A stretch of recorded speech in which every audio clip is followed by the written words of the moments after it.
Olá! O Natal representa o nascimento de Jesus Cristo e é um momento de reflexão. O Acontece no Rio preparou um programa especial com o historiador André Chevitarese e o teólogo Felinto Pessoa. Eles vão abordar, nesse primeiro momento, questões como a existência de Cristo e o significado do nascimento de Jesus para a humanidade. Jesus ele é um divisor de águas na história, pois Jesus, quando ele irrompe na história, ele traz valores que até então eu desconheço na humanidade. Ele traz práticas, ele traz conduta, ele traz um ministério lindo através da sua vida. Nós entendemos que Cristo é o verbo que se fez carne, é um Deus que se fez carne em prol da humanidade. E não é visto, eu nunca estudei, eu já li um pouquinho acerca de um Deus que se fez homem em prol a melhor da sua criação, que fomos nós, os homens. Jesus, hoje, nós temos muita certeza que existiu, não é? E os princípios dessa certeza são, assim, fáceis de serem demonstrados. É o que a gente chama a metodologia da múltipla atestação. Quando autores diferentes, que nunca se viram, nunca se leram, nunca se conheceram, são capazes de afirmar coisas sobre um terceiro, inclusive com palavras que foram ditas, a probabilidade de esse terceiro existir é imensa. Então, Paulo, obviamente, por motivos óbvios, Paulo, né, nunca leu nenhum texto cristão, porque ele foi o primeiro a escrever. E quando esses textos começam a ser redigidos, ele já estava morto. Paulo cita palavras na íntegra de Jesus, ou pelo menos atribuídas a Jesus. Um autor como Marcos, o Evangelho de Marcos, que nunca leu Paulo, nenhuma epístola de Paulo, cita palavras, as mesmas palavras, na mesma sentença, na mesma ordem, atribuídas a Jesus que Paulo citou. Dois autores que nunca se viram, que nunca se leram, estão falando de um cara, dizendo o que esse cara falou. A probabilidade desse cara ter existido é enorme. Agora, Joséfo também descreve essa figura, essa personagem chamada Jesus. E o que ele fala de Jesus, né, apresenta algumas convergências com o que os evangelhos falam. E Joséfo nunca leu os evangelhos, e os evangelistas nunca leram Joséfo, esse historiador judeu. Isso quer sugerir que esse Jesus existiu. Então, é a metodologia da múltipla atestação. E isso, são poucos os indivíduos, no passado, até o século XIX, são poucos os indivíduos passíveis de serem comprovados, né, porque tem mais de uma pessoa falando sobre eles. Um velhinho de gorro, vestido de vermelho, num trenó puxado por renas voadoras? Parece um pouco insólita essa imagem, digna da imaginação mais fértil de uma criança. Mas tudo tem uma explicação, assim como as comidas típicas e a data escolhida para o nascimento de Jesus, 25 de dezembro. O historiador André Chevitarese e o teólogo Felinto Pessoa explicam como todos esses símbolos se constituíram ao longo do tempo. A figura do Papai Noel, ela tem sua origem em Nicolau. Nicolau, que foi um cristão final do terceiro século, início do quarto século, nasceu na Turquia e ele tinha por hábito presentear famílias de baixa renda, deixando um saquinho de moedas perto da chaminé. Essa cultura ela acaba sendo incorporada ao Natal, ao nascimento de Cristo. Então, há uma interação entre culturas onde vai se criando esse Natal que nós entendemos hoje. É um processo que, ao longo de 2000 anos, foi gestado, esta configuração natalina que nós temos no século XXI. A figura do Papai Noel tem sua origem em Nicolau, que era um homem muito importante para a sua época, muito carismático, ele ajudava os necessitados. Com o tempo ele foi canonizado pela igreja, ou seja, e é interessante vermos isso dentro das expressões de fé cristãs, onde legitima-se um cargo, uma patente, não é, para ressaltar a credibilidade. Nicolau se tornou São Nicolau. Se nós vermos a questão das renas, Isso é um fruto recente, é da década de 40. Se nós temos o Papai Noel, é aquele que leva os presentes, existe um trenó onde ele carrega os presentes, quem vai transportar esse trenó? Aí que configurou-se uma rena. Elementos como castanha e nozes são incorporadas ao Natal, pois é uma estrutura alimentícia da Europa.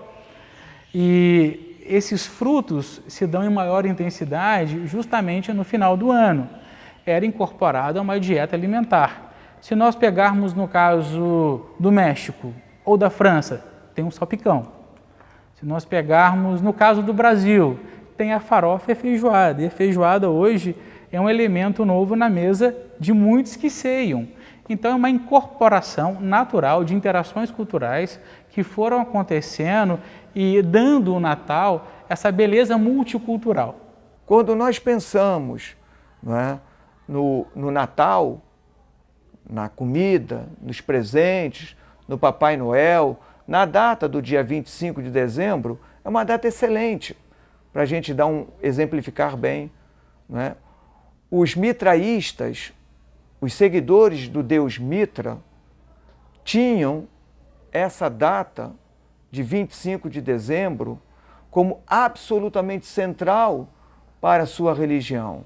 E não é uma religiãozinha qualquer, ela se fazia presente, muito bem estruturada, muito bem instalada nas grandes e médias e pequenas cidades da bacia mediterrânea. E essa data do dia 25 de dezembro estava colada ao Deus Sol, que tem uma vinculação importante com o mitraísmo. E o que significa 25 de dezembro como o nascimento de Jesus? Isso não é bíblico. Isso não pertence a um texto do Novo Testamento. Isso é teologia posterior. Não é? É o equinócio de inverno. Pensando no hemisfério norte, é quando, não é, a noite é a mais longa.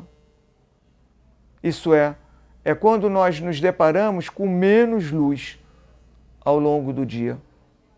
E colocar Jesus para nascer no dia 25 de dezembro é vinculá-lo ao Sol, ao Hélios, ao Deus solar, que quer dizer que no âmbito daquela escuridão, uma luz vem para brilhar e para apontar um caminho. Então isso mostra que, enquanto setores desse movimento multifacetado de Jesus, os cristianismos, setores desses cristianismos, não toparam negociar com movimentos politeístas, outros campos mais majoritários toparam negociar e trazer um conjunto de práticas religiosas que não tinham nada a ver com Jesus, nem com os primeiros movimentos de Jesus, mas que foram sendo agregados, porque ao agregar essas festas, eu também estou agregando pessoas para dentro do movimento. E claro, aí é um antropólogo, Marshall Sahlins, que pode sistematizar bem essas ideias. Todos os dias, cada indivíduo se transforma para continuar sendo ele mesmo.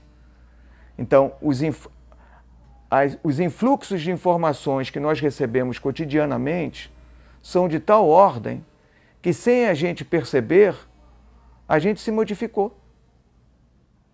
A gente se transformou. Porque se a gente não se transformar, a roda da história nos esmaga, passa por cima da gente. É simples assim. Quando chega o Natal, as lojas ficam cheias, todo mundo correndo para comprar o tradicional presente para a família e amigos. A celebração cristã foi ganhando contornos cada vez mais comerciais e o significado do Natal mudou. Eu diria que hoje a essência natalina, ela em sua maioria se perdeu. Natal hoje é um feriado, é um prazer em estarmos confraternizando com os nossos familiares e amigos e, ao mesmo tempo, a troca de presentes. E não se celebra o Natal como o nascimento de Cristo. Houve uma incorporação de uma estrutura capitalista para se aproveitar do Natal. O próprio Papai Noel que nós conhecemos hoje, ele é uma construção, em parte, da própria indústria da Coca-Cola, não é? Que na década de 30 acabou configurando as cores do Papai Noel com as cores da Coca. A partir daí nós temos essa figura natalina.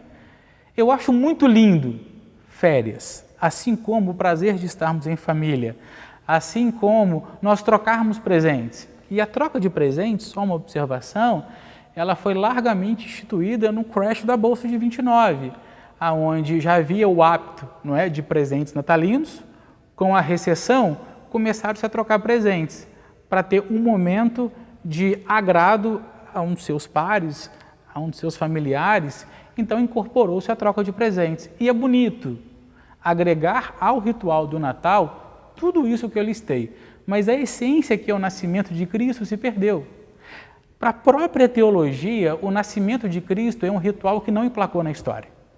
Se nós pegarmos ao longo da tradição cristã, a cruz, sim, a morte de Cristo, é um ritual que normalmente, dominicalmente, as igrejas cristãs a praticam. O nascimento ficou restrito a dezembro. Hoje, nós temos uma ênfase muito grande no sujeito, na individualidade. E isso é uma marca muito grande se se pensa, não é, esse século I, onde a vida era mais comunitária. Quer dizer, o peso não estava no sujeito, estava na comunidade.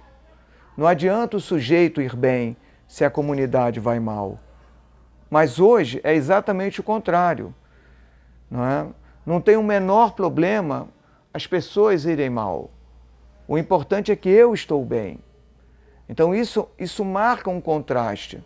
Mesmo você sendo um cristão, só o fato de você reforçar a individualidade em detrimento do próximo, que são os outros, já invalida em muito essa percepção de Natal.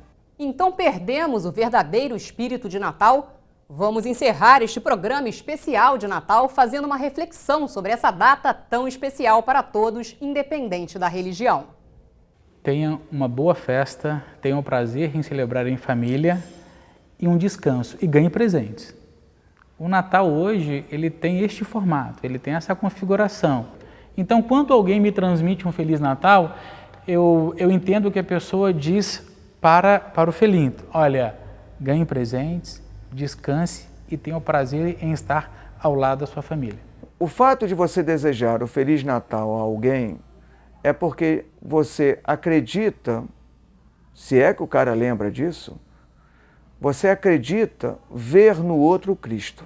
Mas essa expressão Feliz Natal, ela tem muito de como um bom dia, boa tarde ou boa noite. Quer dizer, num contexto próximo do Natal, você olha para esse alguém, né, e às vezes até comete gafe. Porque se você está diante de um amigo que, por exemplo, é judeu e você nem sabe que ele é judeu, e lhe deseja um Feliz Natal, não é?